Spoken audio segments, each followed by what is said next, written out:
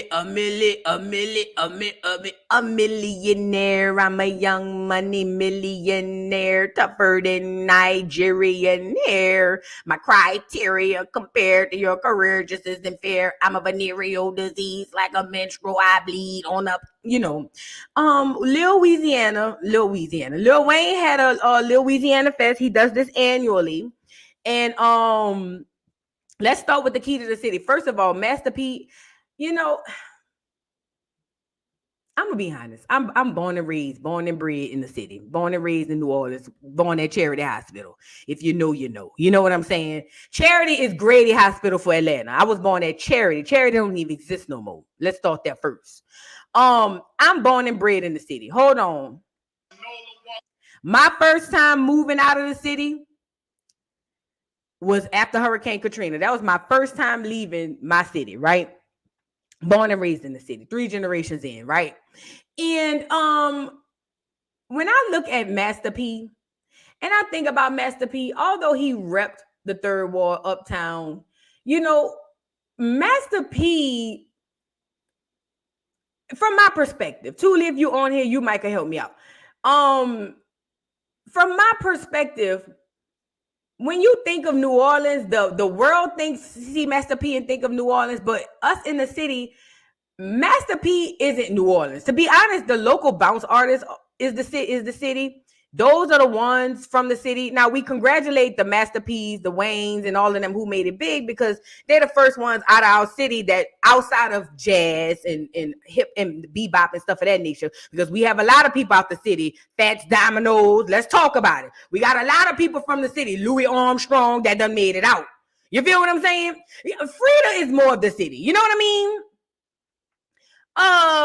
But Master P don't really give me city vibes, because a lot of y'all don't know this, but Master P made his albums in California.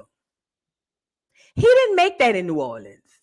They was over there in California, in the Bay Area, wasn't it? Somewhere out there.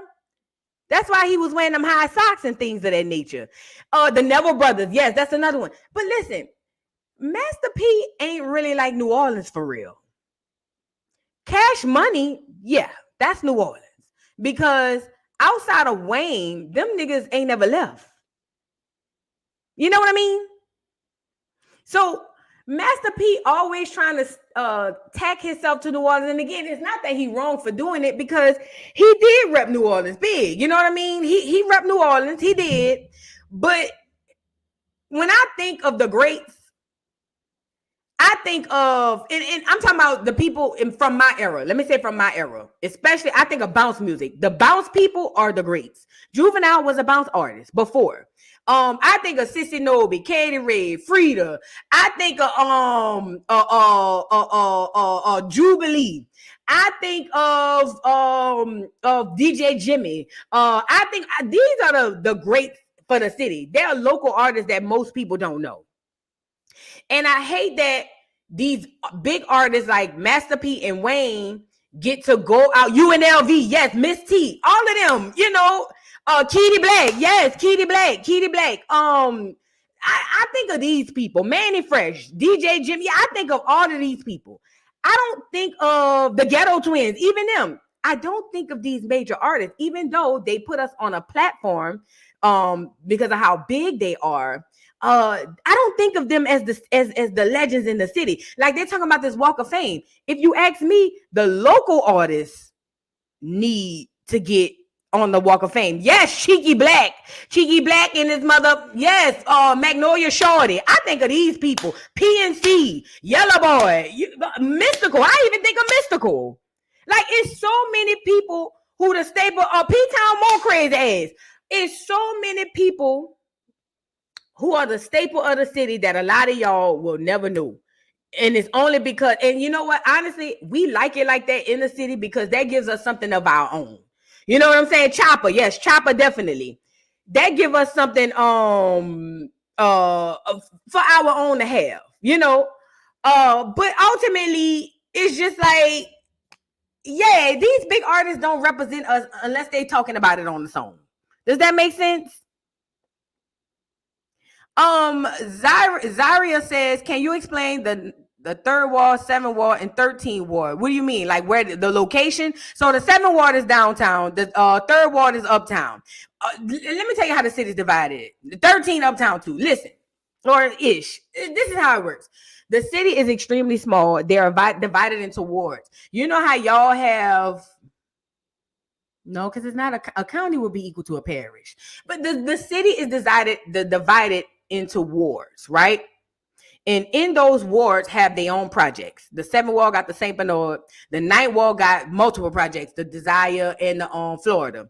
Uptown, the 3rd ward got multiple projects. They got the Magnolia, the Callio. They got the Melpomene. All of these wards have projects. This is where they put all of the indigenous Black Americans that are from that area. You lived in a project. Now, if you did well or did decent for yourself, you didn't live in a project, but you still lived in neighborhoods around these projects. Okay. And what happened is these projects had beef with other people, even in the project and outside the project. So at one time, the 7th ward was beefing with the 3rd ward. You know what I'm saying? And it'll be project specific. It'll be the St. Bernard beefing with the Magnolia, or the St. Bernard beefing with the Callio, you know, like that. And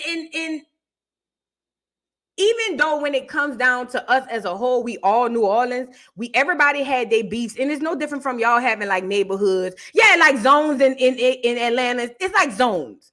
And the wards had a project to represent who they was and who, you know, the wards. So every ward had a project, and Master P being from out the Callio and Baby and them being out the Magnolia, y'all gotta understand, them niggas ain't jail. The Callio and the Magnolia was beefing too, and they out the same ward. You get it? The Callio, which is Master P, he always rep the Callio because that's where he from. Baby and all of the Cash Money people out of the Magnolia, and they beefed with each other. Right, Yams, beefing with niggas 2 blocks away, literally. Like, nigga, you can walk to where the offset. They right there. Like, for real. I'm not even bullshit. You can walk from the Magnolia. I ain't gonna lie. We just walked. My best friend, I saw her on here. She'll tell you, we just walked from by the Magnolia with the second line to by the Callio. We got there with the second line about 15, 20 minutes. It's right there. And Wayne is one of those people who rep the 17th, which he's not really from out the east, neither here nor there. But listen, everybody attaches themselves to a hood to make themselves, yes, Soldier Slim, God rest in peace, the Soldier, Big Soldier. He used to mess with my cousin. Actually, she on one of his albums, on one of his songs. Soldier, rest in peace, Soldier. Rest in peace, Magnolia Slim, man. But listen, the wards are represented differently by the projects, and what happens is with these rappers, Master P attached himself to the Callio, and that's where he's from. So I ain't even taking that from him. You know what I mean? And Birdman and them came out the Magnolia, so they was supposed to. Just like Manny Fresh, don't never tell y'all, but he out the St. Bernard. Manny Fresh them out the 7th wall. You know what I mean? Like they out the 7th. Like all these people out different hoods. And to be honest, I remember when I found out when I found out Cash Money had Manny Fresh to be their DJ, that was not normal back then because the 7th wall didn't mess with the Magnolia in Uptown. So when we saw that they went and got Manny Fresh, we was like, how'd that go?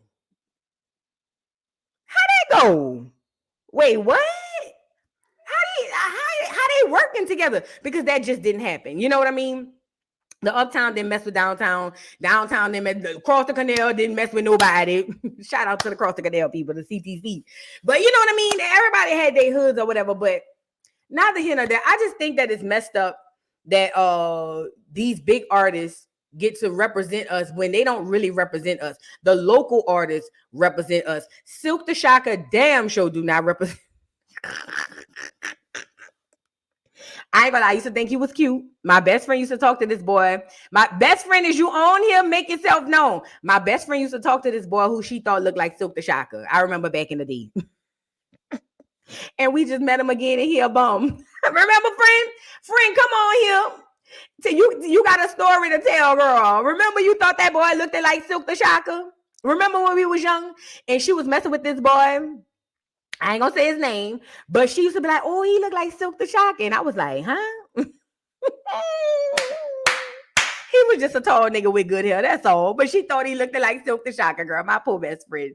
She was so through. You know what I mean? She did. She thought he looked like Silk the Shocker. So I just let her have it. You know, I didn't want to, be the one. I just let her have it. She did. She was, there she go. She did. You did. You thought that boy looked like Silk the Shocker. You did. You did. But I let her have it. This is my best friend, y'all. Best friend since 6th grade, girl. This is my best friend.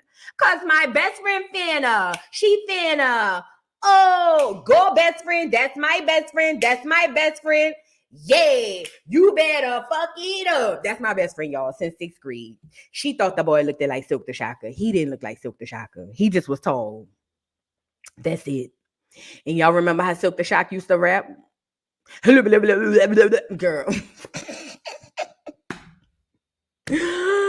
Oh, girl. I can't believe it, girl. I can't believe it. But let me get off here, girl. You get off of here. She thought he looked like Silk the Shocker. He does not represent the New Orleans at all. Okay? He doesn't. Okay? Now, let's get into the key to the city. So before we get into the Lil Weezyana Fest, I'm sorry. Girl, Mayor Toya, Titi is what they call her in the city, Titi. I would have never voted for Titi. Okay? Never. Ever. Titi is a hood ghetto mess. Titi was pointing her middle fingers at the people on the floats, girl, for Mardi Gras. And she supposed to be giving the people, the little rite of passage for Mardi Gras. And I think they say the people was being racist, but Titi put up both middle fingers. Do you hear me? Titi is a hood mess, girl. Titi went down to a concert, girl, and Titi was about to get into a fight in the bathroom. This the mayor. Girl, the girls was fighting in the bathroom. Titi tried to jump in, and the girl said, bitch, I'll beat you up. Girl. New Orleans is a different type of place. The girl looked, listen, this is the story. This is the mayor. She went to the concert. Why she at the concert, I don't know. Girl, Titi goes in the bathroom. The two girls was about to fight. Tell me why Titi tried to break the girls up, and the girl said, bitch, I'll beat you up. I'm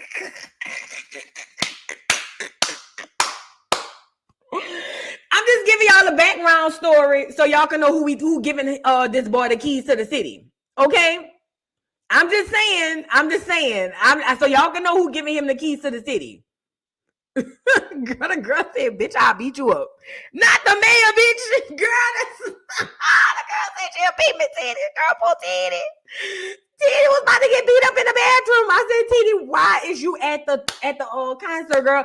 And what it was, I want to say it was R&B night, girl. Why is you at R&B night? No, Titi, you the mayor. You can't go. Yeah, and Titi from California. She from Inglewood, huh? Ciao. Anyways, Tina, thank you for the super chat. Hit the damn like button. It don't cost a thing. Exactly. It's free. Y'all hit the like button. I'm trying to get y'all some real tea over here. Okay?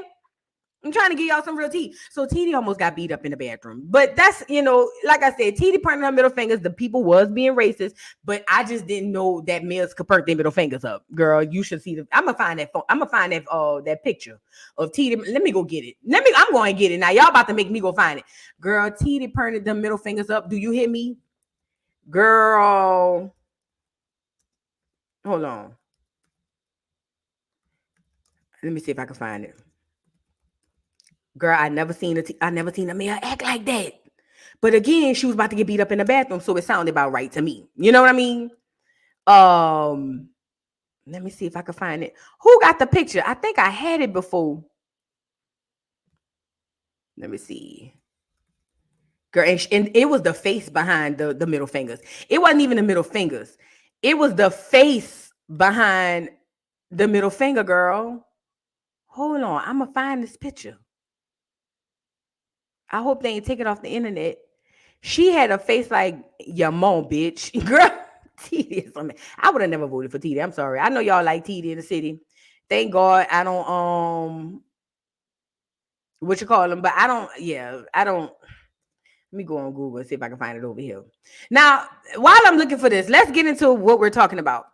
So Lil Wayne gets the key to the city. Now, I don't know if this is because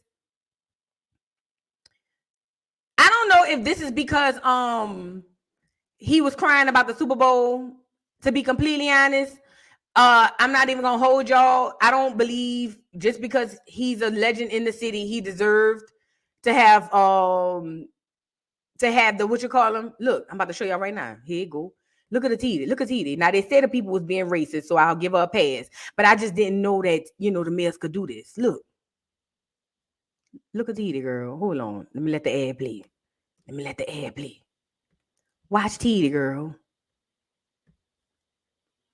Well, we're hearing for Mayor LaToya Cantrell after she was caught on video making an obscene gesture at a parade this weekend. A screenshot taken from a video shows her sticking up a middle finger at a float during the Crew of Tucks parade that was on Sunday. We asked the mayor's office about the video. A spokesman says in part, quote, Mardi Gras is a time where satire and jest are on full display, end quote. Right now, it's unclear what may have caused the mayor's reaction. They knew it. Them people was being racist. Y'all, people don't like to tell y'all this in New Orleans. See, because on the internet, they like to make y'all think that New Orleans is a cultural place where everybody come together. That is a lie.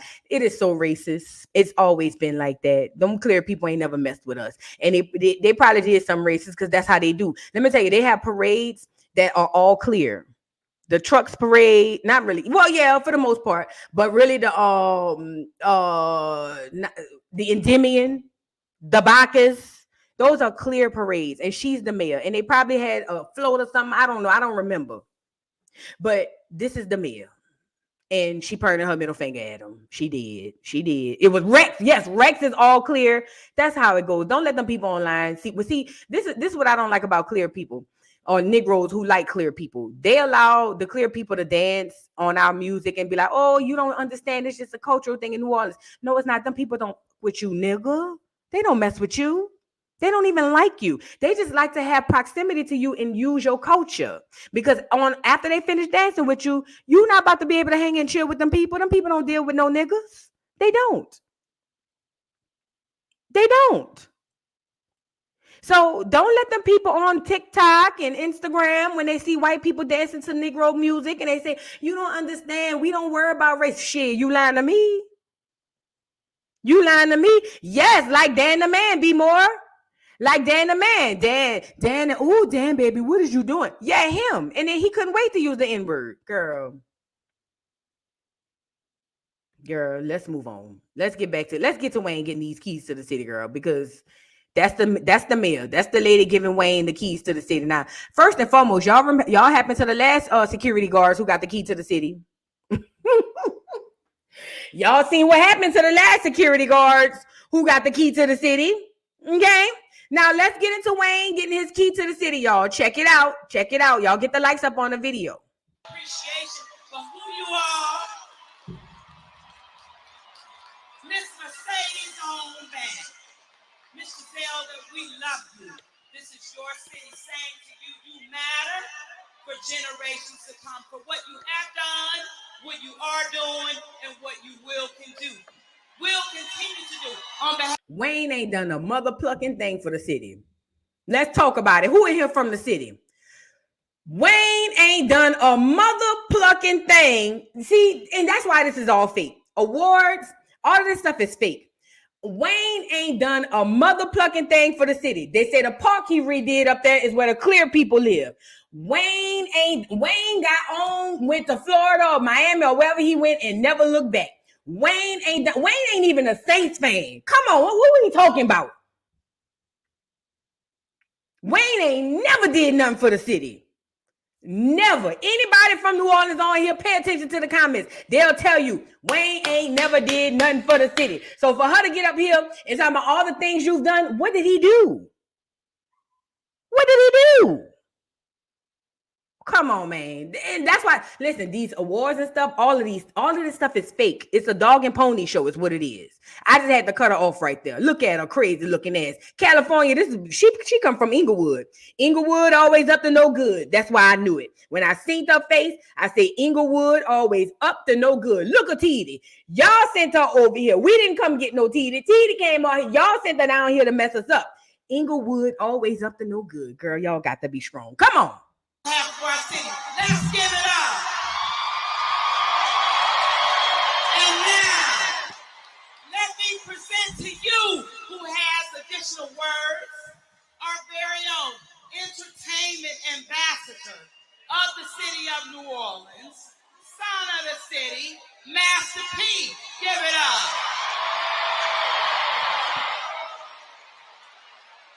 And here come this nigga. This nigga only come back to the city for Bayou, not Bayou Classic, for Essence Festival and to sell that whack ass cereal. He might give out a book bag or two, but girl, this is so fake. Hell, Super do more for the city and Judy do more for the city than both these niggas combined. Let's talk about it. Who from the city? Super and Judy do more for the city than both of these niggas combined. Girl, but I guess let's get into it.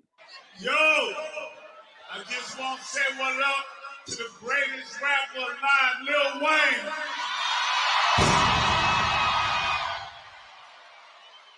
Y'all know Young Money, you made history, my brother.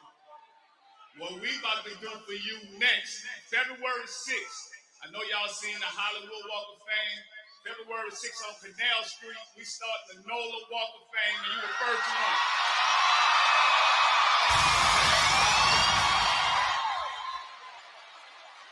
We're gonna celebrate the greatest from New Orleans when it comes to music. And you know I know about music.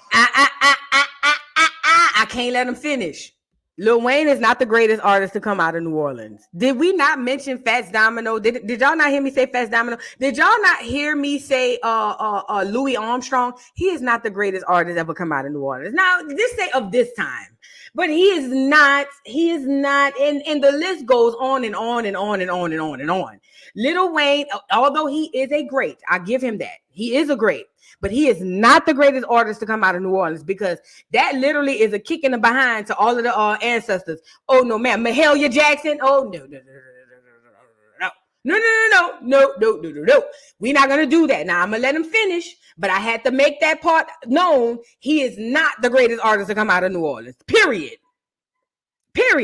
But he is a great. He is a great. A great, not the great. That's the part. Words are powerful. You know, we got to make sure that's said. I'm going to tell y'all, this Florida Leaf is going to be on street corners everywhere, on Canal Street, all the way down. It's something that we've done. We also, February 6th and 7th, we're going to bring a whole skate arena out there for you, my brother. We about to shut the city down. February 6th and 7th is going to be Lil Wayne Day. The Florida Leaf. I love you, my brother. That's some hating ass shit. So now they gonna make the Super Bowl weekend Lil Wayne Day, and they gonna bring out skate parks. Niggas in New Orleans ain't skating.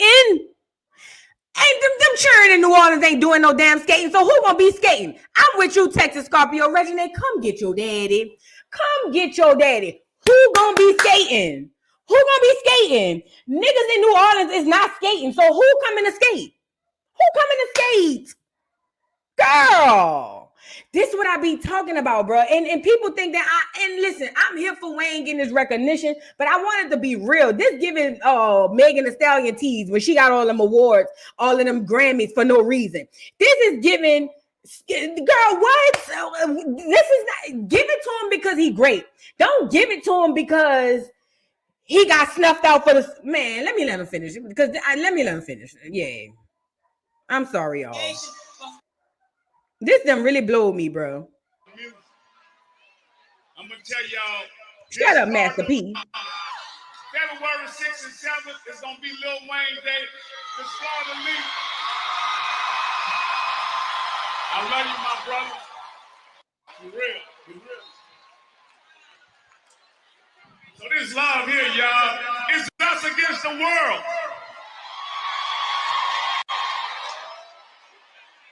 Thank you. Thank you. Wait a minute, we got one more Wayne. Hold on, Lil Wayne.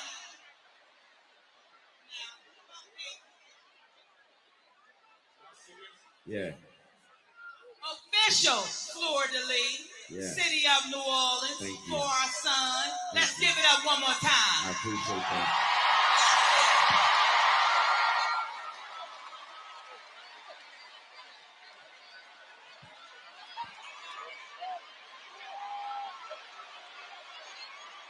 Ladies and gentlemen, please make some noise for this amazing moment, please. And this is why, let me show you. Hold on, I want to get a clear picture. Hold on. I want to get a clear picture when I say this part. We can go here. This is why Master P was pushing so hard for Wayne to get that Super Bowl slot. Because Master P want to be able to bring out all of the No Limit people and get on that stage. That's what this is all about. Master P ain't never really dealt with no Cash Money niggas. They didn't even deal like that. Now, granted, I don't think the beef was as heavy as it was behind the scenes, but like it was led on. But Master P literally is only doing this to get on. Master P, you supposed to be the big homie. You doing this to get on? Come on, man. And then y'all want to give him the fleur-de-lis and all of it again. Give it to him because he's a great rapper, because he is one of the greats. He is. I'm not even going to hold y'all. Lil Wayne is one of the greatest rappers that ever touched the mic, period. And if anybody say anything different, you a lying ass bitch. Lil Wayne is one of the greatest rappers to ever touch a microphone. Anybody who was around for the mixtape era and Carter's 1 through 3, 4, I'm sorry, you understand and know what I'm saying. Okay, but the thing is, I don't like the sympathy and payola. That's what it's giving. Y'all are giving him this accolade not because he's great, but because y'all feel like he got played. Like, we grown. That's what the younger generation do. Like, oh man, they didn't you wrong. Let's participation trophy tease. That's what it's giving to me. I don't want it like that. Man, award me because I'm from the city and I put the city on and I'm great and boom, boom, boom. Don't award me because nigga played me out the Super Bowl. I don't want to hear that ugly ass shit because it's not genuine. This nigga been doing Lil Weezyana Fest for how long? And now all of a sudden, now y'all gonna wait to Super Bowl and do a skate fest. Niggas ain't skating. Ain't no niggas around here skating. So who's gonna be skating, number one? Now y'all want to make it Lil Wayne Day to February 6th, and it's giving sympathy and payola. That's what it's giving. And I think that to me, this is just my opinion. Wayne has done too much in the industry and has accomplished and surpassed too many goals to get sympathy awards. I don't like this. Give it to me because I'm amazing. Don't give it to me because I felt played.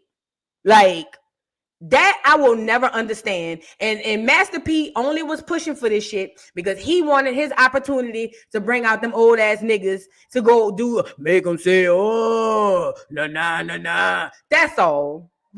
Master P, let me give you the brief synopsis of Master P's history. Master P grew up in the Cali. Yes, he did. But Master P honed his skills and went on down to California, put the high socks on and the chucks.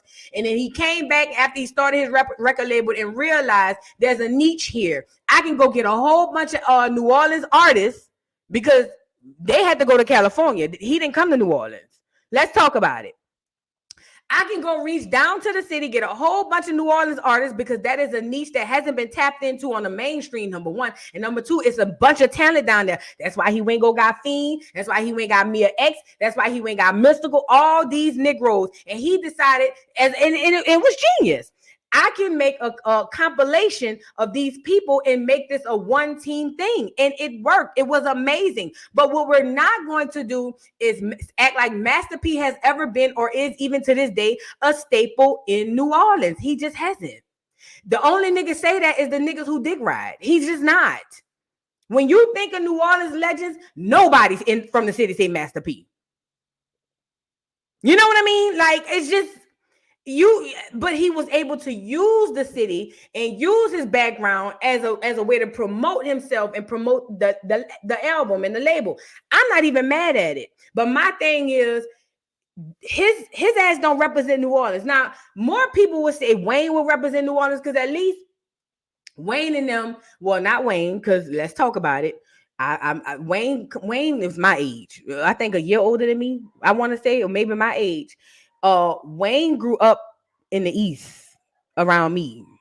And he got with Cash Money as a little bitty boy, like 9, 10, 11. Y'all don't know that. You know what I mean? Wayne didn't have a New Orleans experience as far as a childhood. He did from the earlier part, but I'm talking about like a whole upbringing from like a baby up to he didn't have that. Because once they started taking off when he was about what 13, 14, 15, they left. They left. So I understand the backstory of Wayne. I do. And I know the backstory of Wayne. Wayne repped the 17, but Wayne didn't beat in no 17. He just did it. You know what I mean? And nothing he does in his day-to-day life represents the city. Wayne is not a Saints fan. He's a Green Bay Packers fan. Wayne don't rep nothing New Orleans except when he get the rapping. And it's used because it's gimmick to me. It's gimmick to me. So with that being said, when I see these two people, first of all, Wayne deserves his flowers. He do. And he is from New Orleans. So for that, he deserves his flowers. But I don't like that they put these people up as the faces of the city when they got other artists who really are the faces of the city. And not only that, they are giving him this sympathy award, this participation trophy. And if I was Wayne, I don't want it like that, man. Catch me next year. I don't even want it this year. Catch me next year when all of this shit's said and done, and then we could go ahead and do the skates and all of that. Okay, but it's really a popularity contest. That's literally all this is a popularity contest. Now, since then, Wayne has come out. Hold on one second. Wayne has come out and discussed the whole I didn't get the Super Bowl. Oh, thank y'all so much for the award. You know, I really was bummed out. I was bummed out because I didn't get the award, but the city came through. Yes, they did. Oh, yes, they did. Burn this in your mind, though. Burn this in your mind. This shit fake. All three of them. Shout out to Wayne, though, but it's fake. I'm sorry. Not sorry. No, I'm not sorry. It's fake. Now, burn that in your mind. Now, Wayne has since come out with his speech to tell everybody, oh yeah, you know, I didn't get to perform, but you guys have lifted me up. Let it go. This is what I want to know. Can somebody help me out in the chat? Was Wayne in the discussion for who to perform, and then they decided not to go with Wayne? Were they at the table saying, you know, we could do Lil Wayne or we can do Kendrick? And then somebody said, no, don't do Wayne, do Kendrick. And then they said, okay, fine, let's do Kendrick. Because Wayne is out here acting like he was snubbed or something. And I'm saying, snub, you would have to be in the conversation for them to snub you. Now, I don't think that he was in the conversation. It was never portrayed to me or anybody else that Wayne was in the topic of conversation and they decided at the last minute, no, we just gonna go with Kendrick. Because just because you are from a city does not necessarily mean you automatically deserve it. And we'll get into that. But that does not automatically mean you deserve to be the headliner of a show. It just doesn't. You know how many rappers that are from these cities where these dudes done came from, these rappers done came from, and they had a Super Bowl? These Negroes didn't get on here and say they felt like they should have got it. Check out what Lil Wayne had to say. During my lifetime, the first Super Bowl was here. I made sure I bought tickets at the beginning of the season. And you know, I did the same when I moved to Miami. And I was wishing my team make it. And guess who made it that year? The mother Saints. I was able to give my mama that suite. She was able to bring my family. You know why he gave his mama the suite when the Saints won the Super Bowl? Because he's not a Saints fan. He's a Green Bay Packers fan. Everybody know that. So he probably brought the suite for him, hoping the Packers go. But when they didn't go and the Saints won, he sent his mama them. Let's talk about it. And other people from New Orleans, and they had a ball. That moment I said to myself, I want to be on stage for the Super Bowl one day in front of my mom. And I worked my ass off to get that position, and it was ripped away from me. Again, if somebody could clarify for me, was he in the conversation? Did they choose him and then say never mind? Was it were they at the table saying y'all want Wayne or y'all want Kendrick, and then they voted? And what happened to make him feel like he can say words like it was ripped away from me? From what I understand, nobody nowhere was over there saying Wayne is going to be the front runner for the Super Bowl, and then they took it back. So I don't. It's just, oh my God, I hate this. But this He going out sad to me. He going out sad to me. I'm sorry. moment right here.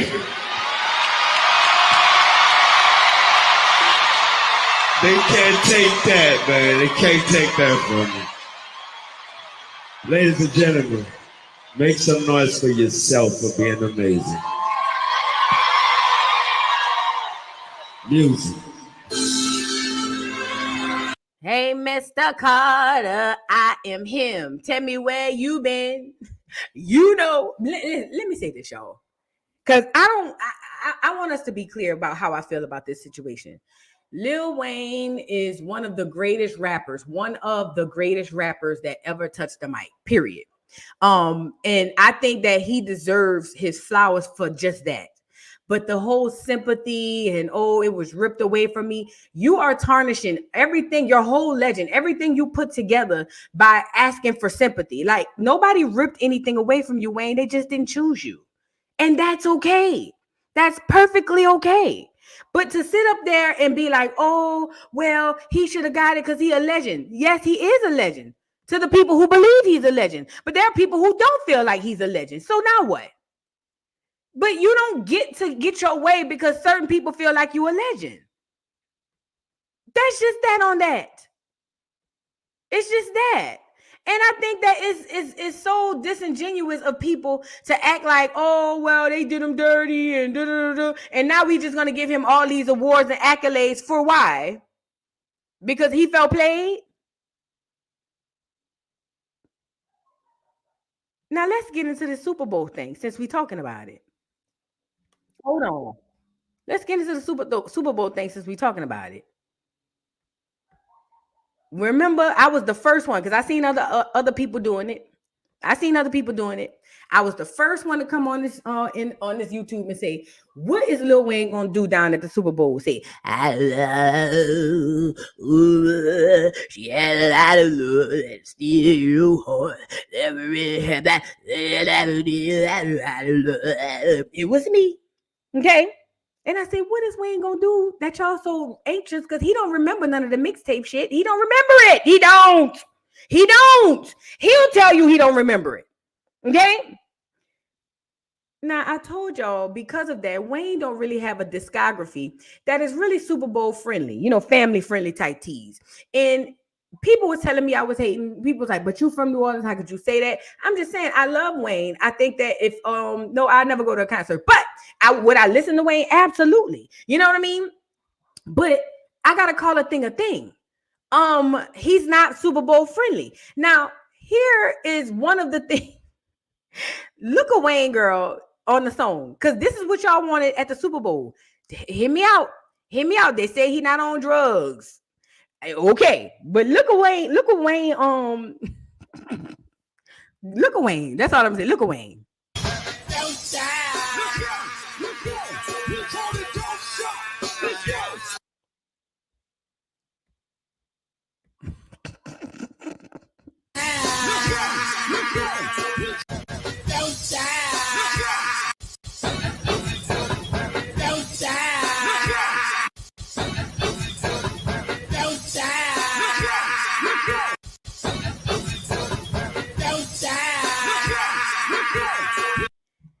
Happy Super Bowl, y'all. Happy Super Bowl. Yeah. Y'all say do it again one more time. Hold on.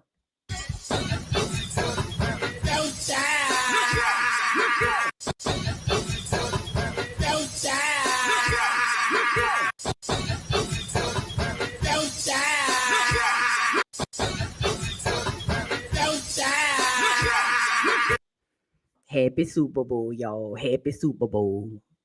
Happy Super Bowl. I hope y'all got the meat on the grill. And I hope y'all got everything, y'all need for the Super Bowl game.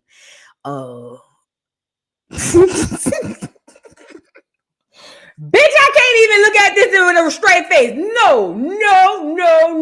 I told y'all. See, y'all be thinking I just be hating for real. And I don't understand why y'all think I just be hating. Because I really don't be hating for real. I really don't.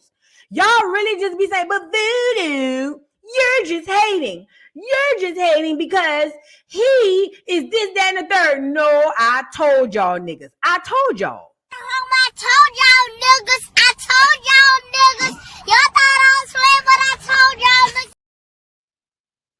told y'all niggas. Y'all don't listen. That's the problem. Y'all don't listen. Who wants to be at the middle of the halftime? Hold on. Who wants to be pause? Everybody gathered around the TV.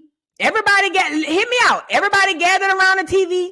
It's the halftime show. We don't know who about to win the game, but we got the churn. Everybody, your mama, your daddy, the grandma, grandpa, everybody around the TV. And here come Wayne.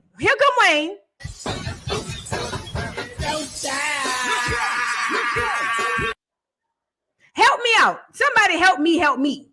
Don't help me help you. Help me. Who want to see this?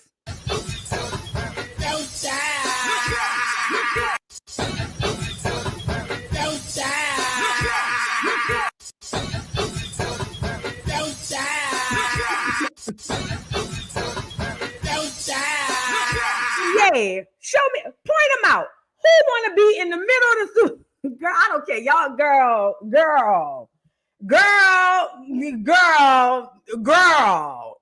One more time for the people in the bike. I'm sorry. One more time for the people in the bike. Because I want y'all to get this in your head. Get this in your goddamn head, okay?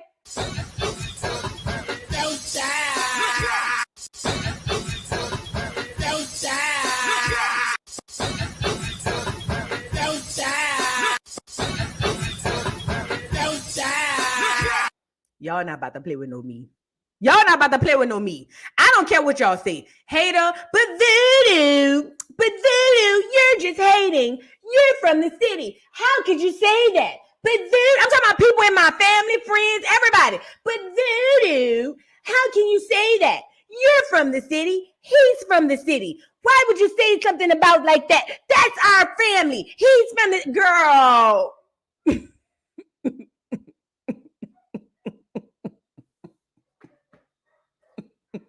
Girl, y'all could go lay down. All of my friends and family, when I was talking to y'all, and y'all want to tell me I was just hating and I was wrong, go lay down, okay? Look, Tip Renee don't even know what song that is. That's that. Don't stop, pop that. Don't stop, pop that. The one with French Montana. I'm young poppin', champagne. They know the face and they know the name. Y'all remember that song? Work. I used to work out to that song. Y'all remember? Girl, but I'm hating though. Girl, y'all could go lay down. To the family and friends who tried to drag me down, y'all could go lay down. Now, if you want to see that down to the Super Bowl, you let me know, but I don't want to see it. I don't want to see it, okay? I don't want to see it. I don't want to see it. I don't care what y'all see. And I love Wayne down to the ground. Love him down, but I don't want to see it. I don't want to see it. I'm sorry. I don't want to see it. One more time before we go to the next video, because we got to get on the Hotboys too. Hold on. One more time before we go to the next video, because I hold on. Let me say this too. I want this embedded in y'all brain. See, when y'all leave here, share with a friend. Share with a friend. I want you to wake up in the middle of the night going, don't stop. I want you to go to bed tonight. Listen to me and listen to me good. Do you hear me? I want you in your bed, sleep, good dreams, good dreams. I want it to be something the best dream of your life. And I want Wayne to pop in the middle of your dream, just like this. Don't stop. Don't stop. Don't stop. Don't stop. Don't stop. Yeah, yes, I wish that for everybody in this chat. Everybody under the sound of my voice. I want you to be having the best dream, the best sleep, snoring, snobbing, and slobbing and everything, girl. I want you to the ceiling fan on under the cover, comfortable. Do you hear me? I want you real comfortable. I want you real. I'm talking about snuggled up under there, girl. That ceiling fan blowing, girl. You're hugged up with your nigga. You know what I'm saying? Or if you're a nigga, you're hugged up, like spooning your bitch. I want you to be in the middle of the dream. I hope it's a wet dream too. I want it to pop off just like this.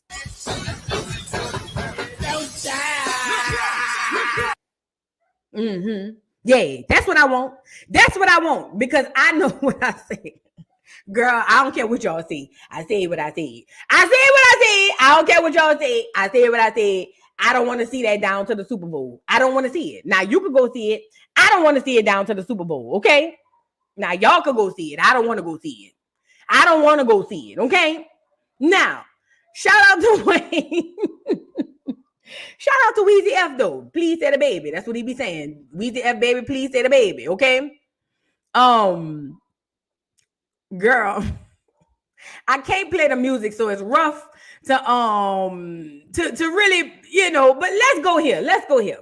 So now, shout out to the Hot Boys. The Hot Boys, the Hot Boys. They on fire. What kind of nigga got the feeling to show? What kind of nigga? Juve. What kind of nigga gotta ride the call? All up on the law, told me on a paw. Yo, what kind of nigga got the girls on black, girls on lock, and the cars on drop? Juve. What kind of nigga? You know what I mean? So the Hot Boys came out, you guys. Shout out to the Hot Boys. It was a reunion, and yes, Turk was there. Turk was there. Turk was there. Yes, he was. Belly and all. Turk looked 8 months pregnant, but don't worry about it. Hot Boy Wayne, Hot Boy Juvie, Hot Boy Turk, and Hot Boy Jizzle was at the doggone show. Now, a lot of you may wonder who is going. Oh yeah, y'all see Dagger Manny? Dagger Manny on there too. Dagger Manny made sure he said he wouldn't miss it for the world. So Dagger Manny is on here, and all the guys look like they're getting along. Now, a lot of y'all may not know this, but BG and Turk is beefing. BG and Turk is beefing. They don't like each other. Baby and Turk is beefing. Baby don't like Turk. You know what I mean? Juvie cool with everybody. Wayne and Baby is beefing. Listen, I'm giving y'all the behind the scene tease. The only two not beefing with nobody is Manny and Juvie, but everybody else beefed out with each other. Okay. Everybody else beefed out with each other. Them two niggas right there could go in the fisticuffs at any moment. Wayne just there to get his check. Them niggas ain't really talking. Juvie and Manny the only ones wanted this to happen, okay? But no, what the city did, but I'm talking about in the group. So now listen. So Dagger Manny and them got together and they came out and brought the Hot Boys out. It was nostalgic. I wish I was there. I ain't gonna lie. I don't like going to concerts because there be too many niggas. You know what I'm saying? Enough niggas to star in a Tarzan movie. But neither here nor there. I would have came to see this because this is my childhood. This is me growing up, you know. So Drake wasn't there. And look at Jermaine Dupri. I can't believe Drake missed that. Couldn't have been me. Jermaine Dupri, sit your little bit ass down. Sit down. Sit down. Now, when they do the So Def reunion, make sure all of your people there. Okay? How about that? Make sure the boy from Criss Cross is there. That's what you do. Shut up. Mind your business. Talking about, pardon me for getting excited about the amazing show that just had. I'm a hip hop nigga, and this was a moment. Drake is not a part of this. Nicki is not a part of this. See, can we talk? Drake and Nicki are a Young Money entity, okay? They belong to Young Money. That is something that came way later. This is not a place for Drake or Nicki. And I know the barbs y'all on here, y'all about to get the windmilling, but I got to say this part. These people were made in factories. I'm talking about Drake and Nicki. They were made in labs. These niggas right here is authentically hood niggas who know how to rap. You get it? You see, this is before they was making niggas in the microwave. See, Nicki and Drake were literally made in labs. They don't belong here. This is way later.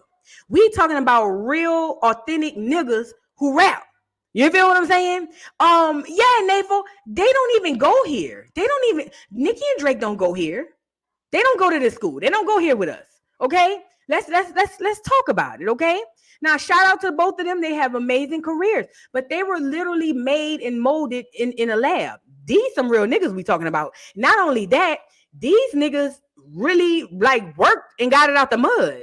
They didn't, nobody placed them here. Baby Wayne got them niggas. Baby Wayne got them niggas out their projects. What we talking about?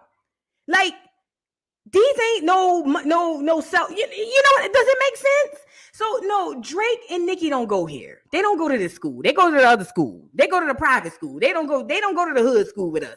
They don't belong here. This isn't a Drake or Nicki situation. Now, at the time, Drake was over there fake trying to beef with DeMar DeRozan, but nobody was buying it. Okay, but they don't go here. So Jermaine Dupri, shut your little bitty ass up.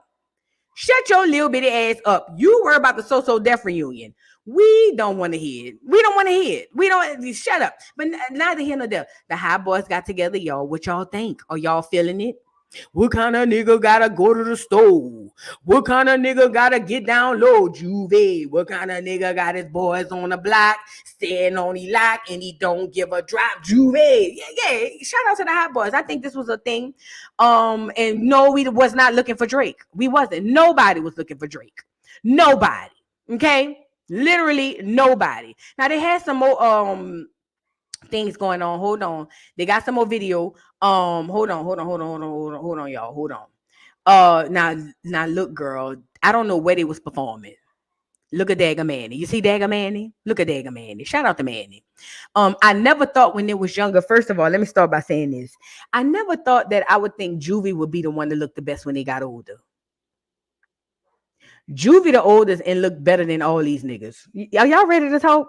Are y'all ready to have the conversation? Are y'all ready to have the conversation? Are you ready? Juvie is the oldest and look the best out of all these niggas. And I don't too particularly like this. You know what I mean? Like, when I looked at the old Hotboys, when I looked at them back in the day, I thought Turk was going to be I thought he was the cutest out of the group. That's just me. I thought Turk was the cutest one out of all four of them niggas. I did.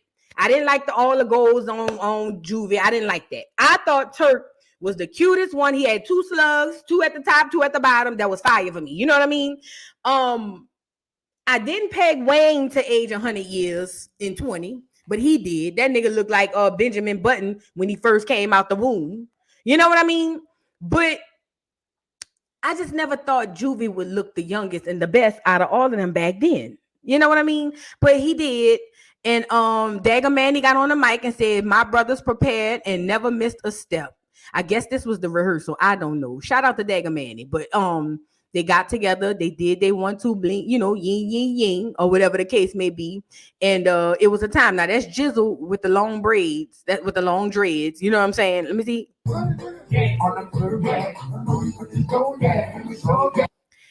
Yeah. Shout out to Dagger Manny and the Hotboys. I think it was nice that they came together. I do. I think that it was nice that the boys was able to put their differences aside just for the show. There's a bag to be made.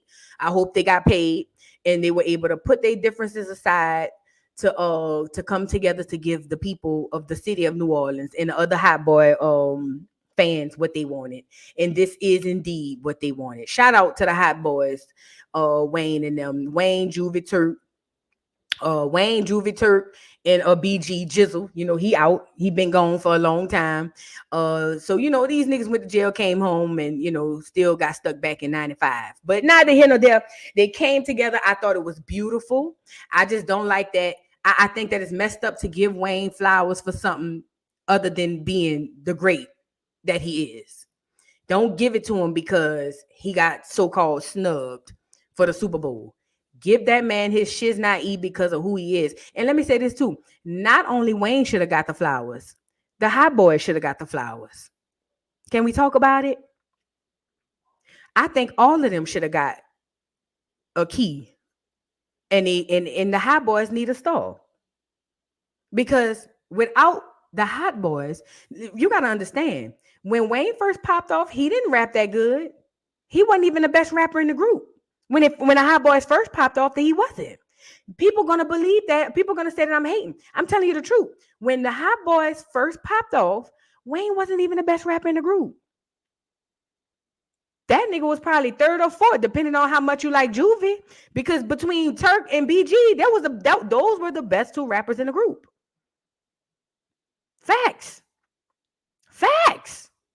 Now, Wayne became great later on. Let's give him his things. But I know my ranking used to be Turk, Jizzle. And depending on how you felt, Juvie then Wayne or Wayne then Juvie. Wayne does not become Wayne unless the Hot Boys happen. Not only that, Master P and the No Limit Soldiers, they went global. They did. But it was 1,000 niggas on the album. Let's talk. And the only ones we really cared about listening to when it came to their parts was Mia X, because she was the girl on the label. Mystical, obviously, because we wanted to see what type of fast words he was gonna say. And I don't know who was waiting on Silk the Shocker, but I guess some people waited on them too, girl. Bye. I don't know who was waiting on Silk, but it was only like 2 or 3 of them we was waiting on. You know what I mean? Some people might say Fiend, you know, but for the most part, it was Mystical, P, and P didn't really rap that good, but you know, neither here nor there. It was 1,000. It was a New Orleans Wu-Tang clan, is what it was. And just like in the Wu-Tang, the only ones you was waiting to hear in the Wu-Tang was Redman, Meth, ODB, and who else? It was 1,000 niggas, and only 3 of them you really came to see. Let's talk about it. But when we start talking about the Hot Boys, you know, everybody wanted to see every one of them. It wasn't 1,000 niggas, it was just 4. And everybody wanted to see every single one of them. Each one of them had their own fan base. Oh, Ghostface, my bad. I forgot to mention Ghostface. I love Ghostface. I used to think Ghostface was the best one to me. I'm just saying. But oh yeah, Redman now woo. But to me, I'm from New Orleans. All of them niggas out the tang. I don't care what y'all see. Y'all but Voodoo. Redman's from Jersey. He's not with Wu-Tang. Well, he with Method Man. So to me, he was with the Wu-Tang. I said it. Okay? I said it. No, I'm not going through all them niggas to see who is who. I don't even know all them niggas. I only know 5 of them. The RZA, the Jizzle. Is that 2 people or 1? Let's talk about it. The RZA, the Jizzle. Redman. I'm putting them in there. But Method Man, ODB, Ghostface. I ain't know the rest of them niggas. Shit. I'm from New Orleans. There's too many niggas around. Oh no, I ain't know the rest of them niggas. I only knew the 5. The Fab 5. RZA the Jizza, if that's 2 people. I ain't know Raekwon. I didn't know that nigga. I ain't seen that nigga till he started doing acting. I ain't know that nigga. Listen, y'all from New York, y'all be living in y'all own world. We didn't know them niggas. I'm telling you who we knew. The RZA the Jizzle, Meth, ODB, and Ghostface. That's all we knew. And I'm telling you, that's it. Now y'all can know all the rest of them niggas. We don't know them niggas. I'm telling you now, we don't know them. We don't know them. Okay. So one thing I could give, Master P had the NOLA Wu-Tang. We only knew 5 niggas. You didn't know all them niggas. But when it comes to the Hot Boys, everybody have their own. Everybody knew all them niggas, and everybody was waiting on everybody part. For real. Is RZA the Jizza 2 people or 1? Carrie, help me out. Is it the RZA and the Jizza, or is they but 1 person? RZA the Jizza. I never really understood that. I just always heard them niggas say the RZA the Jizza. I didn't know. I didn't know. Help me out, somebody in the chat. Is that 2 people or 1? That's 2. Okay, that's 2. Okay, so it's 5. I give y'all 5. Okay. Jesus, we don't know them niggas. We don't know all them niggas. It's too many. And that's what Master P did. But when it came down to the Hot Boys, everybody knew everybody. Hell, Manny Fresh looked like a dagger, and he had his own fan base. Okay?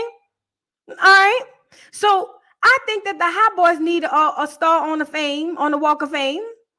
And I also believe that all of them need their key to the city. All of them. I do.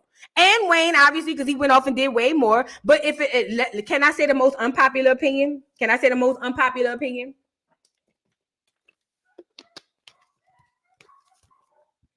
If Juvenile never did back that ass up, you niggas will never know these niggas anyway. Let's talk about it. Them niggas will be local between us, Houston, Memphis, Mississippi, maybe Georgia. I don't know. You know what I mean? If Juvenile never did back that ass up, y'all niggas wouldn't know these niggas. So the person who really is responsible for the success, in my opinion, is Juvie. Okay. And these are the facts. You could debate them on. You know what I'm saying? If not, we will still be, like I said, going from Dallas to Houston, Mississippi, Alabama, Memphis. We've been fucking with Memphis. You know what I'm saying? We would still be out there, you know. So if we really wanted to say who was the greatest hot boy, I would have to give it to Juvie, because without Juvie, them niggas don't exist. Okay. Now we would know them down here. We would know them down here. But it was Juvie. Everybody knows that, okay? Now, once Wayne broke off and did his own thing, Wayne took, and he catapulted off into success. He did. I'm gonna give him his things. You know what I'm saying? But you know, Juvie is the pioneer of the thing. We know them, y'all know them because of Juvie, okay?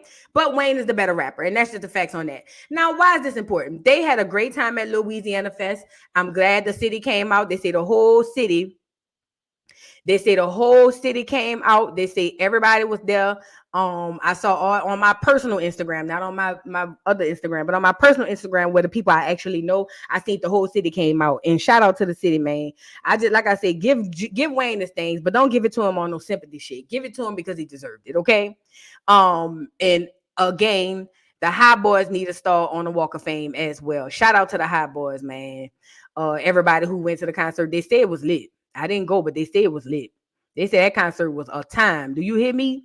Shout out to everybody who went to the concert, man. It's too many niggas. I'm in New Orleans too. Shit, nigga, I'm trying to make it home. Ain't doing it. Sorry. But nevertheless, let's move on to our final little piece. Oh God. So, first of all, can I say this? I've been noticing that Lil Scrappy has been coming out talking about politics. Skriz Naive.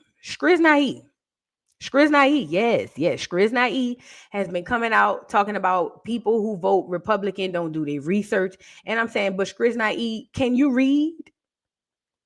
And nobody questions Skriz Naive, right? Because Skriz Naive is speaking of daggers. Y'all saw, I didn't put her on here, but I got to put her on here. Y'all saw Dagger, Leisha Keys.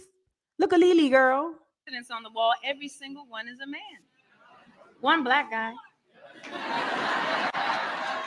No wonder it's hard for many to imagine a female president. They've never seen one. And if they can't see it, how can they believe it? If you don't vote for her or you don't vote at all, you're voting for the chaos and the hate. You're voting for a cruel tomorrow for immigrants, people of color, women, girls, our children, and our planet. Let's give Kamala, that's right, we're not going back. Let's give Kamala the power to make the change we want to see, especially by voting up and down the ballot so she can have the team and support that she needs to make the changes we need to see. Yes. We are a beautiful melting pot of dreamers and pioneers, and we believe every life has equal value. We want peace in our world and a healthy planet and a just society. And Kamala and Tim Walz assures me that this is what she believes and will work hard to fulfill. So Pennsylvania, you are so important, perhaps the most important. So this Tuesday, use your voice, use your vote to make Kamala Harris our next president. Let's do this! She's so masculine. Look how masculine she is. Masculine tease. Look at her. She's such a nigga. You know what I'm saying? I don't know. I feel like if I'm next to her, I feel safe. She give me bodyguard tease. You know what I mean? She's so masculine. But nevertheless, Dagger Lee braided her hair to the bike to come on down to the Kamala Harris campaign to tell Pennsylvania they need to get out and vote blue no matter who. Now, I don't have a problem with that.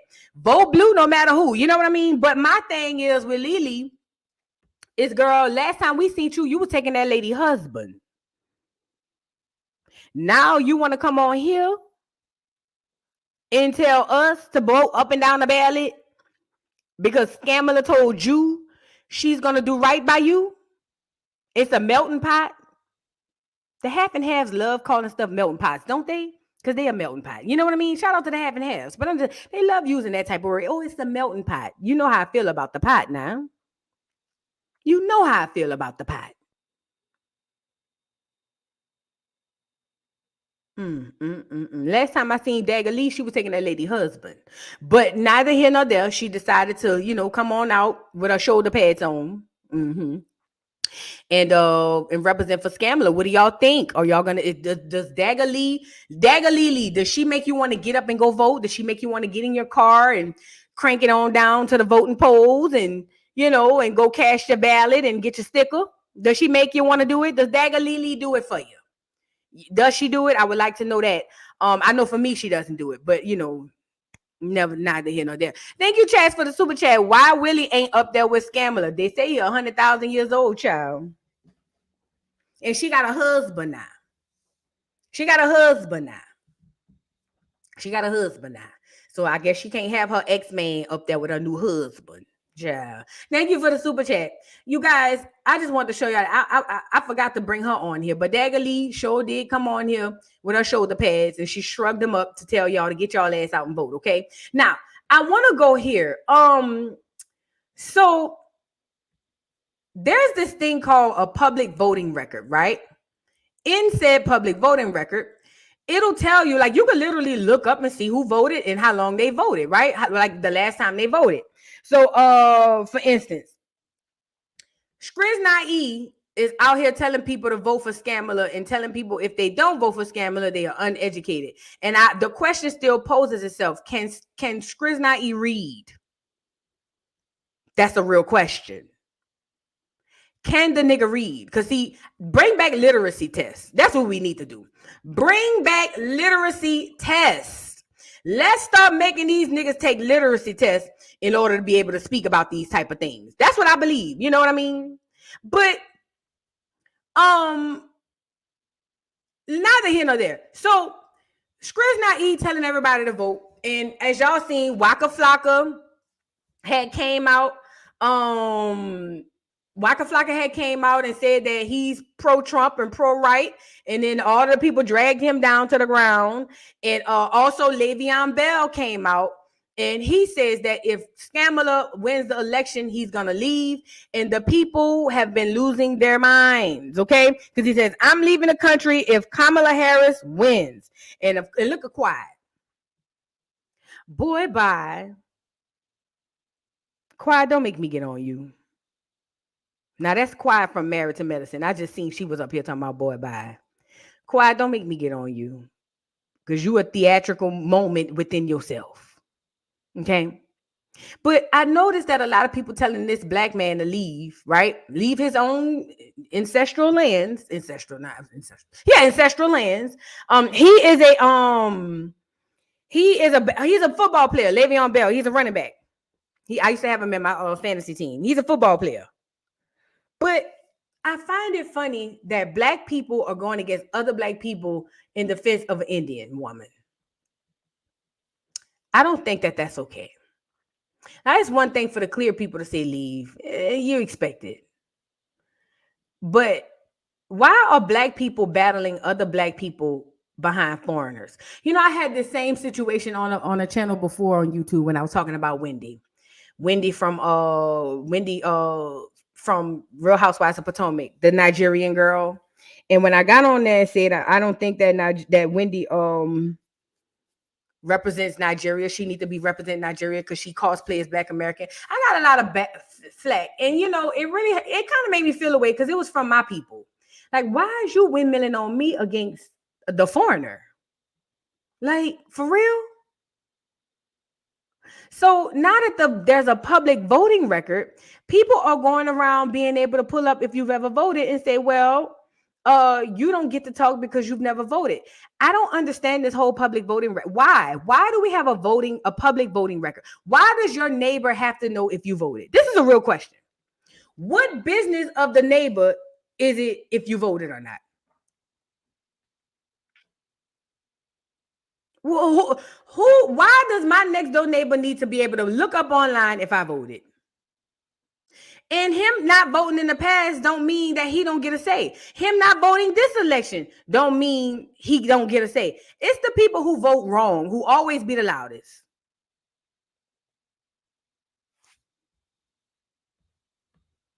Thank you, Miss Anton. Thank you for corroborating what I've been saying. Thank you.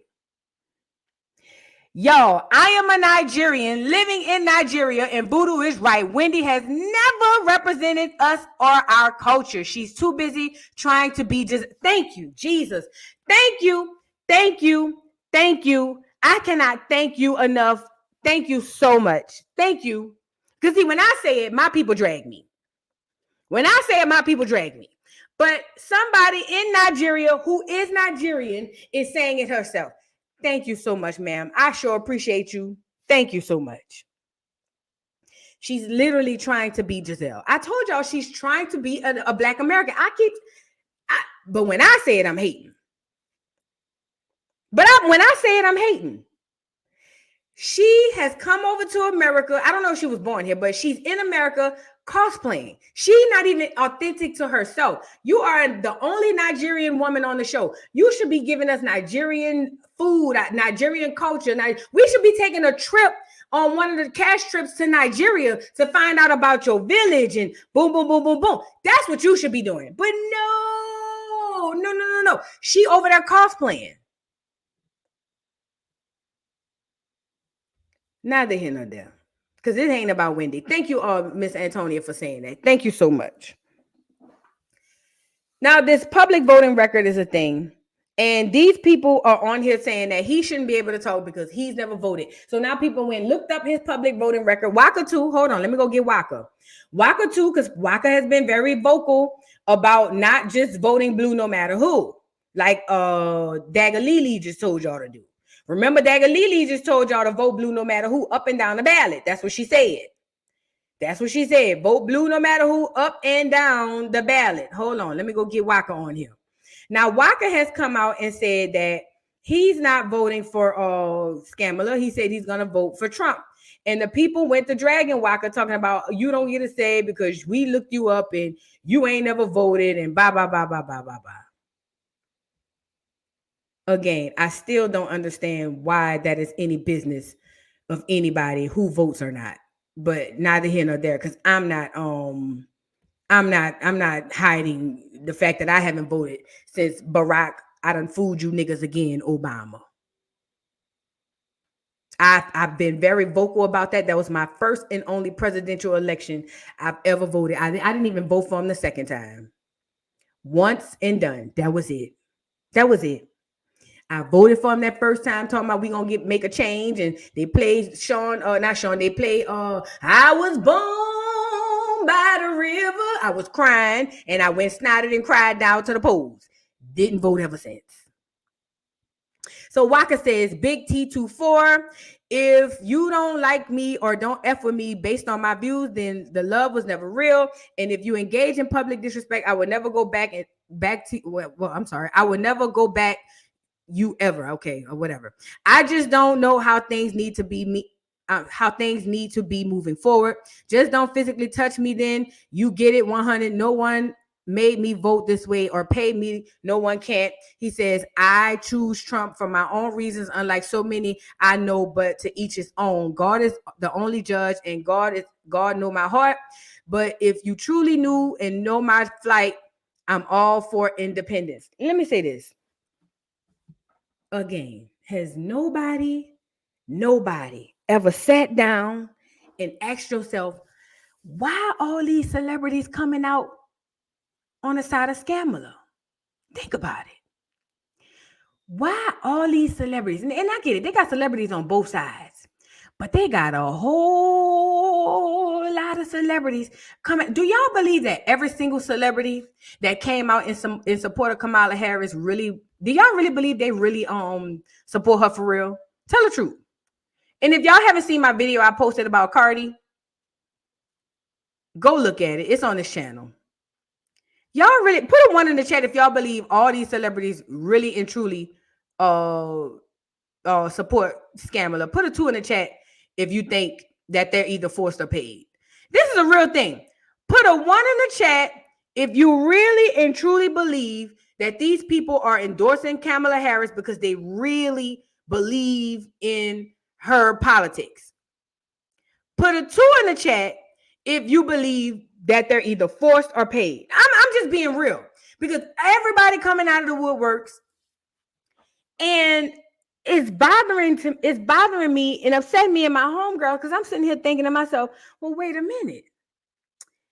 If this is real, hear me out from this perspective, because I don't want to sit up here too long. The Democrats' whole thing is to take from the rich and tax them more to pay you, to help the middle class and the poor people. That's their whole thing. That's their whole thing. It's been that since the beginning of time. The Democrats run on a eve of, hey, they got a lot of rich people over here, y'all. Look what we gonna do. We gonna take from them rich folks and we gonna give it to the poor because they don't deserve to have all of this and you have nothing. That's the Democrats' line. Now let's talk about celebrities.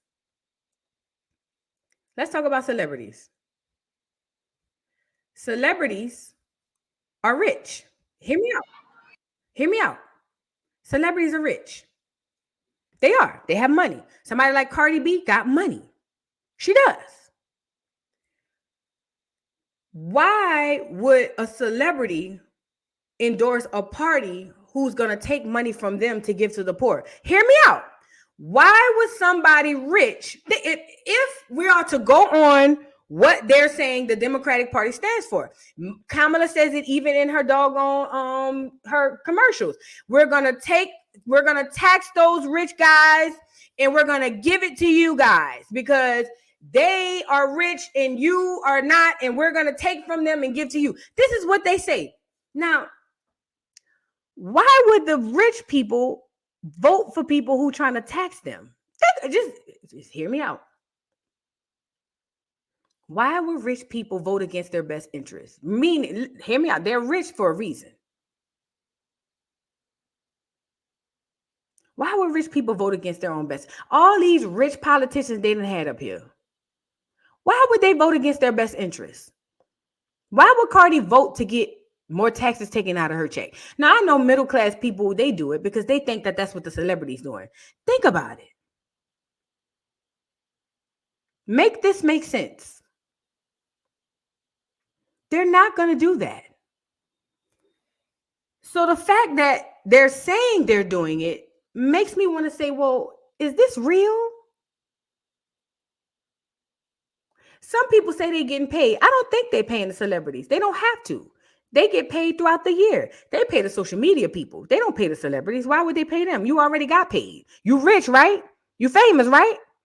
I think they make them do it. Now, what are they holding over their heads? I don't know. Some people say Diddy tapes. Some people say a whole bunch of things. I don't know what they're holding over these people's heads. But all of them are coming out. And this is a gag. Just like we saw Dagalili, we saw Glorilla, we saw all these other people.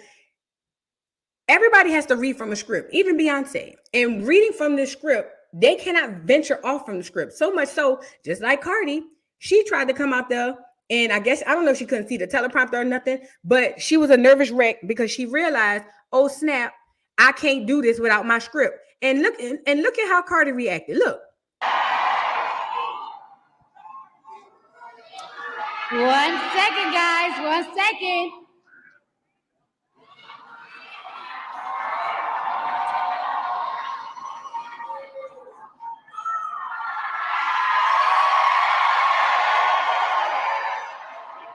Okay, so I don't take lightly the call Sorry, guys, I'm a little nervous. I'm a little nervous, guys. I've been waiting for this moment this whole life, my whole life.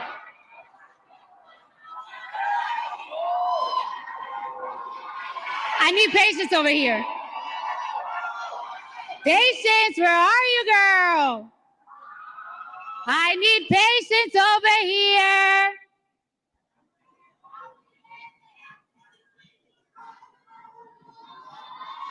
Hold on. How you guys doing tonight?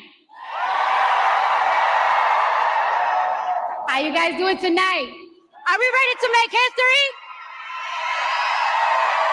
Are we ready to make history? Are we ready to change these 4 years? No. Are we ready to change the next 8 years? Because we're going to make sure we have Kamala Harris in office for 8 years. Thank you. All right. Y'all saw Cardi. They cannot go off script. They're given a script. I don't know if y'all watched Married to Medicine. To people in here who watched it when Kamala did the FaceTime call with Dr. Jackie, which we all know about Dr. Jackie. Dr. Jackie even said, I have to go and read the script. They have to read a script. They cannot venture away from the script. They have to say exactly what's on this script. Now, help me out. If these people are genuinely supporting this candidate, why do they have to read a script? Why? Why can't they? And I get it, because even in interviews, sometimes you gotta say, "Oh, don't ask about this." No, and I get that. But why do these people have to read from this script and cannot venture off from it? Why? Anybody ever asked yourself why? They literally have to read exactly what the Democrats wrote for them to read. Now let's move on. Listen to Cardi attempting to read. You know, Cardi is on here saying everything but what she needs to really be talking about. Cardi tried to read and it was the most cringe thing. And listen, when I asked if that boy could read Skrish Not Eat, I wasn't being funny. I was being for real. Let's be clear. Let's really be clear about that. When I asked if Skrish Not Eat could read, I was not being funny. I was being extremely serious, because what a lot of y'all don't know is a lot of y'all faves are stupid, like dumb. So when I asked if that boy could read, Cardi B is going to give you the reason why I asked that. Hold on, let me get Cardi on here. Cardi B is going to be the poster child as to why I asked if Skrish Not Eat know how to read, because I'm starting to look at, well, I never thought she was the most intelligent person, but now I'm just starting to be like, okay, this is getting disgustingly weird. Like, it's not even cool at this point. Check out Cardi, y'all. Look, peep Cardi trying to read. Shows empathy, and most of all, I believe in every word that comes out of her mouth. She's passionate, she's compassionate, she shows empathy, and most of all, she is not delusional. Yeah. Kamala recognized that this country is at risk, that the economy needs to get stronger, that the cost of food and the cost of living is too high. Damn, it's even high for me. I believe her when she says, under her, buying eggs and milk won't break the bank, because she's gonna pass a ban on price gouging on groceries. And she told me that in my face. So she better not lie to me in my face. I believe in every word that comes out of her mouth. She's passionate, she's compassionate, she shows empathy, and most of all, she is not delusional. Yeah.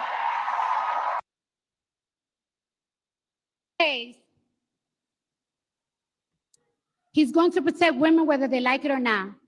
Well, if his definition of protection is not the freedom of choice, if his definition of protection is making sure our daughters have fewer rights than our mothers, then I don't want it. I don't want it.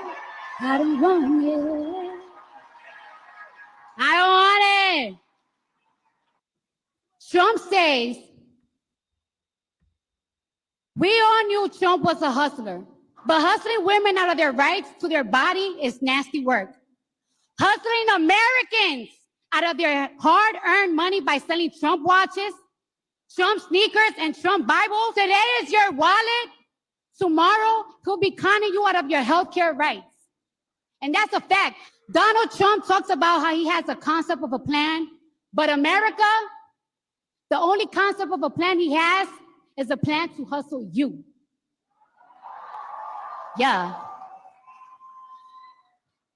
Because we know what he's really setting us for. He's selling more than watches and sneakers. He's selling us bigotry, misogyny, division, chaos, and confusion. He wants us to hate each other. We all knew Trump was a hustler.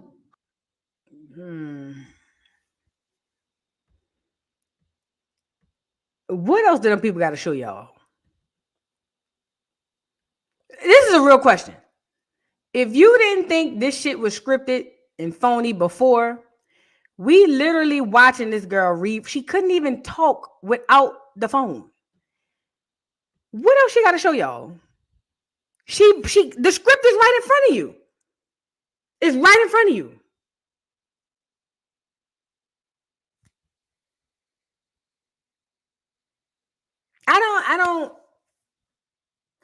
I guess the old saying is it's easy to trick a nigga than convince a nigga he been tricked.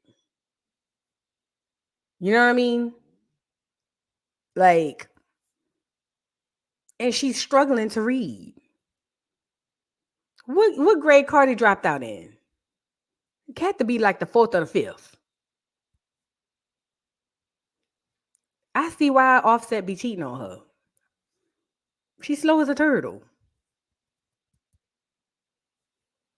You know what I mean? Like, for real. See, that's a big thing with women in beauty. They think that beauty is the only thing keep a man. Niggas don't like no dumb broads. Niggas don't like no dumb broads. They don't. Niggas don't like dumb women. They don't. Fact. Here come a Barty game. She wrote it, and that's what she wanted to say, period. It's not all of us that freely speak public. What? Are you loose-wristed? Because you say period. Are you loose-wristed, Kirk? And neither here nor there. That's not the point. You really believe Carly wrote that? Mind you, she's not the first one to come up with a script. You really believe that girl wrote that? What she just wrote?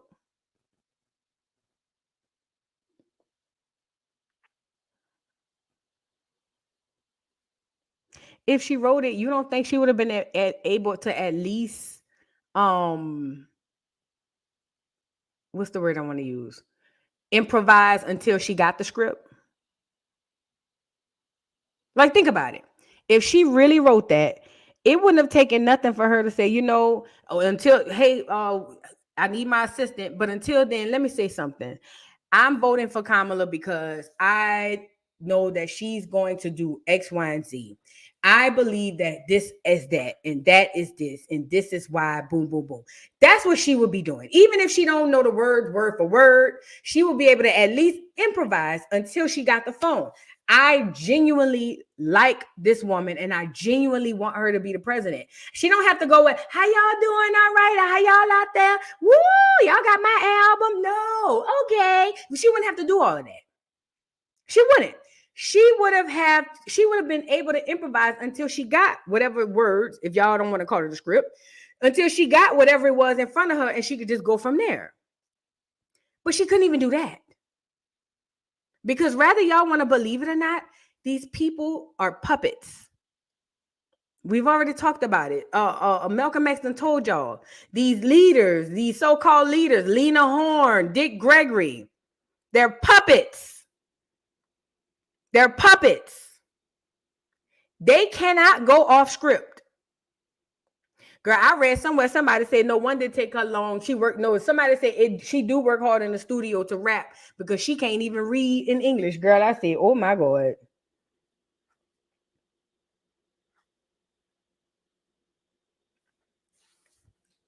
Listen. Listen to me and listen to me good, because I'm about to get off of here. Everything is in plain sight for you. Literally, everything is in plain sight for you. You don't have to go search for it. It's literally right there. It's right there. It's right there. This is the lady who, I remember one time in politics, let me say this. I remember one time in politics, a politician wouldn't be caught dead in public with the likes of a Cardi B. Let's talk about it. Let's be honest. 10 years ago,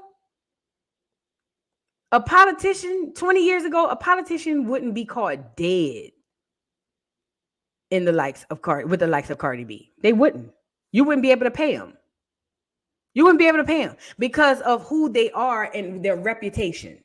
Remember, back in the day, if you were a rapper, you're not about to be up there with no politician, Democrat nor Republican. If you was a gangster rapper, you damn sure wasn't about to be around them people. Damn sure. You know who ushered that bullshit in? Obama. With who? Jay-Z and Beyonce. They the one. That's who started that. That's who started that. You wouldn't have dared been with the likes of a Cardi B. But now they get Glorilla to rap. It's 7 p.m. Friday, 95 degrees. I ain't got no nigga, and no nigga ain't got me. What in the entire fuck does that have to do with the election? And why is it even in the election? But again, I digress because I just seen Kirk Franklin do a song with Glorilla on the same album that has that song. So it makes sense. That makes sense. That makes sense. It's 7 p.m. Friday. It's 95 degrees. This is who they are aligning themselves with. Hold on. We're going to have a threesome. I'm going to be that guy. I'm going to take him out. We're going to get drunk. I'm going to get him all pumped up and everything. We're going to have a good time. Get him super twisted. Then bring a bitch around. We're going to have a threesome. And when he wake up, he's going to be like, what the fuck? Yeah, because the bitch was a tranny. I'm going to be like, yup. Yup, we had a threesome with a tranny. Yup. Yup, a tranny suck your dick. You don't got to fuck another nigga to get even, bitch. There's other ways to get even. I'm going to be like, Hold on. There's more. Hold on. Yeah. Let's go to this hotel. I want to go straight. I want to go. Oh yeah, you want to me? Yeah. Let's go to this hotel and I drop up and I'll rob them. That's what I used to do. I want to go straight. I want to go. Oh yeah, you want to me? Yeah. Let's go to this hotel and I drop up and I'll rob them. That's what I used to do.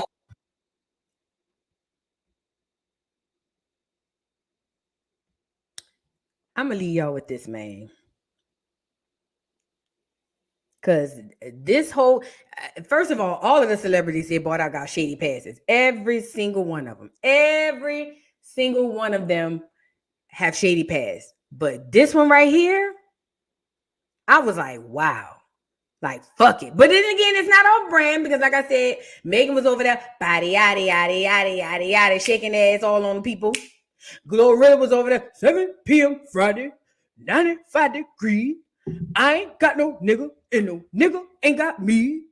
So it makes sense. Why not get a girl who used to drug and rob men and things of that nature to make a living? Why not? Just fix her up, shine her up. You know what I mean? And she good to go. Neither here nor there. Let me leave y'all with this, man. Like I said, 20 years ago, they would have never. Cardi B wouldn't have been able to even deal. But I knew it when they let her interview Joe Biden. Listen, 20 years ago, them people would have never allowed Cardi to be nowhere near the campaign. And if she was, they would have made sure no camera caught her. Do you hear me?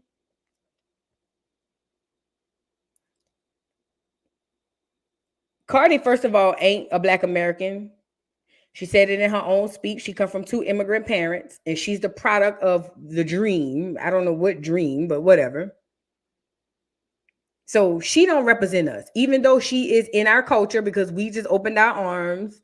So she's in the culture, but she don't represent us. She represents them spicy Latinas. Let's go there. Let's go there with it. She's just a spicy Latina who just happened to rap. In my opinion, a plant. And no, she is not Afro-Latina. Thank you for that. I know you lying. No, she's nowhere near Afro-Latina. Nowhere near it. She is a Spaniard. Get used to those words. Conquistador.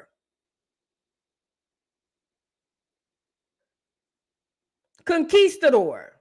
She's a Spaniard / conquistador. Okay? I told y'all the original people of those lands look like me and you, not like these people.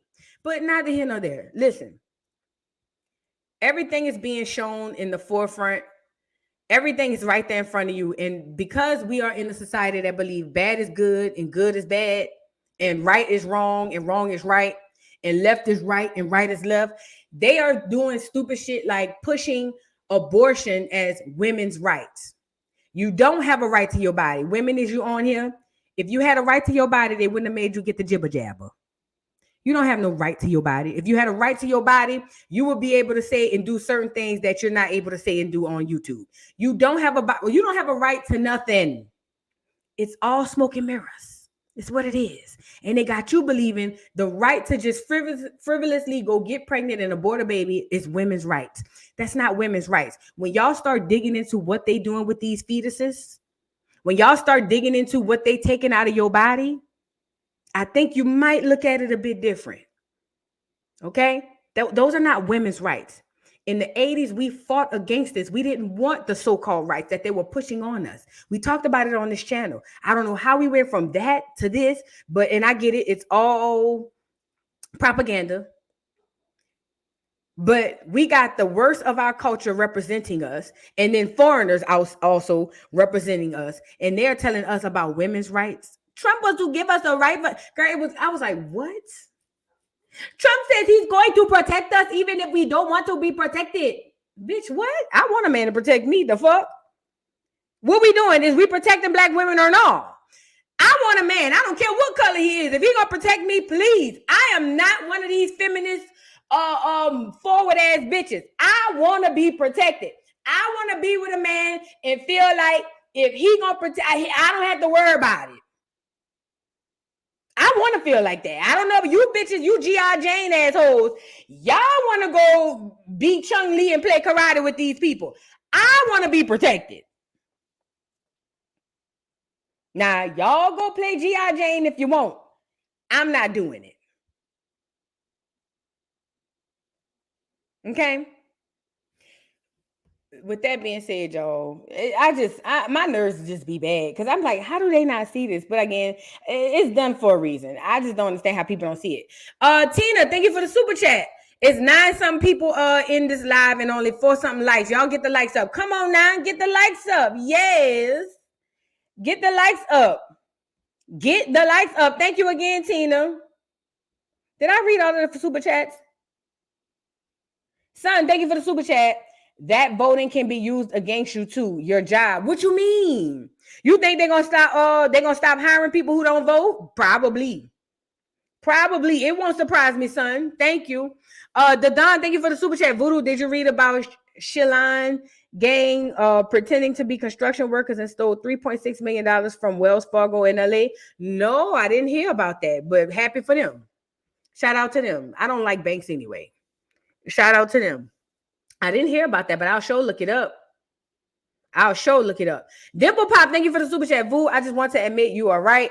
We have to leave some of us behind. Something is truly wrong with our peeps. Yeah, they under indoctrination, man. I told you there's some type of witchcraft or something going on. It's got to be. That's the only thing I can see.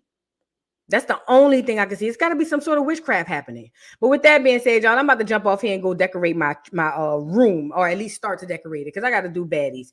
Shout out to y'all. Baddies will be out this evening. I may go live tonight. I may not. It just depends on how I feel. I need to set up my tree. Okay.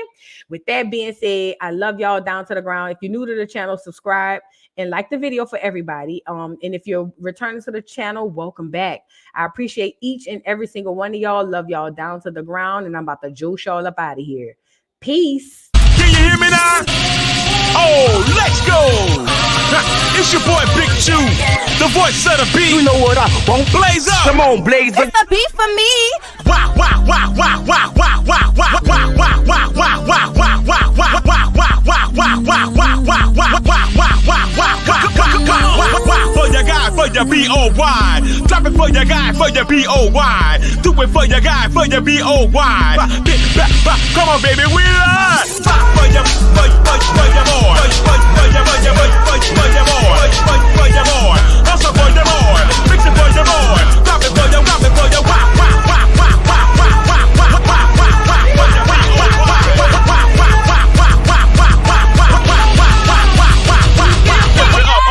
lift it up.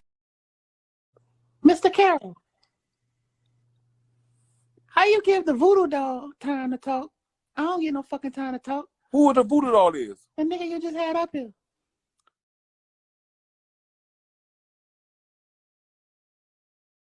Mr. Carroll, how you give the voodoo doll time to talk? I don't get no fucking time to talk. Who the voodoo doll is? The nigga you just had up here.